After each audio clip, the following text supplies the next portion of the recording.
dia tonga soa atao amin'ny fandaharana Jeanne Forêt Santé aty Canada indray ianao. Ny resahantsika an'io zany a dia ny momba ireo karazana lehilahy izay misy zany a eo amin'ny fifankatiavana. Misy karazany telo zany a ny karazana lehilahy eo amin'ny fifankatiavana.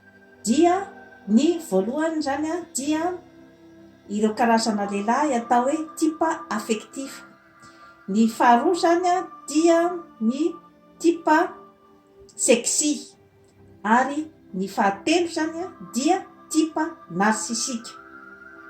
Ka hoazavaintsika zany a hoe inona sy inona daholo zany a ireo karazana lehilahy ireo. Miditsika zany a amin'ny type affectif, zany hoe ireo karazana lehilahy ireo zany a dia ilay lehilahy mila fitiavana be dia be zany izy rehefa amin'ny fiarahany amin'ny vehivavy. Zany hoe izy zany a tsy dia tena mijery loatra zany ny hoe resaka bika aman'endrika. Izy zany a tsy dia tena hoe any loatra zany ny kriterany rehefa hoe mifidy ny vehivavy hifankatia aminy izy zany. Fa ny azy indray zany a dia ilay vehivavy hoe rehefa tena hoe laniny tanteraka zany azoazony ny toetran'ilay vehivavy dia iny zany no safidiny hiaraka aminy. Ny type sexy indray zany dia ilay karazana lehilahy izay tena sarotiny be zany izy eo amin'ny resaka hoe critère fizika. Zany hoe rehefa misy zany ny hoe ao anatin'ny eritreriny hoe vehivavy ohatran'izao zany no tiako, ohatra hoe vehivavy ohatraohatran'izao ny fijoroany, lavalava ohatra, somary ohatran'izao ny endriny, somary ohatran'izao ny volony. Zany hoe misy zany ny hoe karazana précision mihitsy zany tadiaviny amin'ny gony. Ka rehefa tsy izay zany ny vehivavy hoe mifanojo aminy dia tena tsisy hevitra mihitsy zany ny hoe iarahany mifankatia amin'io vehivavy io. Fa tsy maintsy vehivavy zany izay tena hoe ao anatin'ny safidiny tanteraka zany amin'ny aspect fizika zany.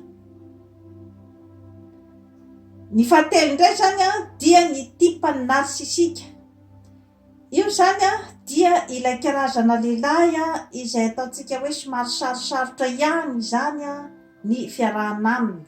Satria izy zany sady tsy mijery an'izay hoe resaka affectif zay izy zany, tsy dia mijery ny hoe inona ny tena toetran'ilay vehivavy, tsy dia mijery loatra koa izy zany ny hoe ny bika aman'endrik'ilay vehivavy zany tsy dia tena hoe any koa zany ny tena kriterany.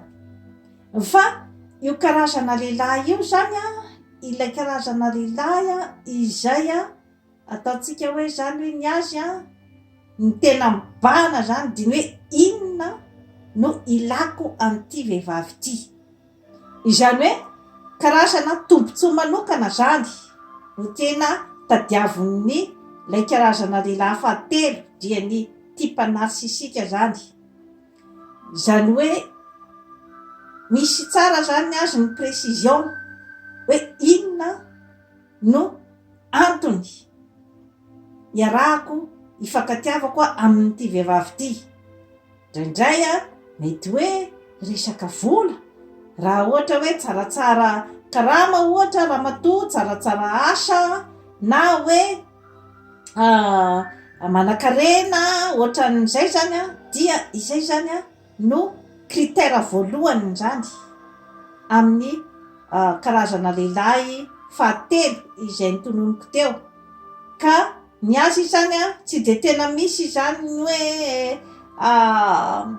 vehivavy ohatran'izao na ohatran'izao no bika aman'endriny tiavako azy ny azy zany tsy any, fa hoe inona no zavatra azony ny tombontsoa azony amin'ny fiarahana amin'ny vehivavy io ary dia izay ihany azy izany no tena mibahana fa ny sisan'izay zany azy dia zavatra tsy de tena hoe important aminy ka amin'izay fotoana izay zany no mila mailomailo ianao zany raha tovovavy satria ireo karazana lehilahy ireo dia ilay lehilahy tsy de tena arenesanao fitiavana be loatra izany hoe mangatsika fo zany izy zany dia tsy dia manome fitiavana zany izy samihafa ny lehilahy tsy mampiseho fitiavana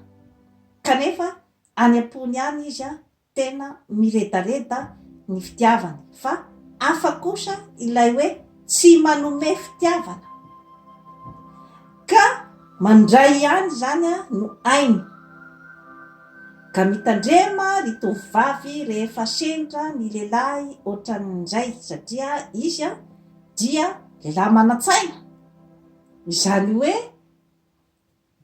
enjana de enjana izy zany eo amin'ny resaka séduction na ny fisarihana zany ka matetika zany ny vehivavy tafatsofoka ao anatin'ny lasibatry ny lehilahy narsisika zany dia ilay karazana vehivavy dépendante affective izany hoe ilay vehivavy tsy ampy fitiavana tamin'ny fiainany ka mitady fitiavana be de be amin'ny olona izay mifankatia aminy dia amin'izay fotoana izay dia matetika ireo karazana vehivavy ireo zany no cible ny lehilahy atao hoe lehilahy narsisika izany hoe lehilahy tsy misy fitiavana mihitsy ny azy ny resaka fiarahana fa hoe inona no intérêt na ny tombotsoko miaraka amin'ity vehivavy ity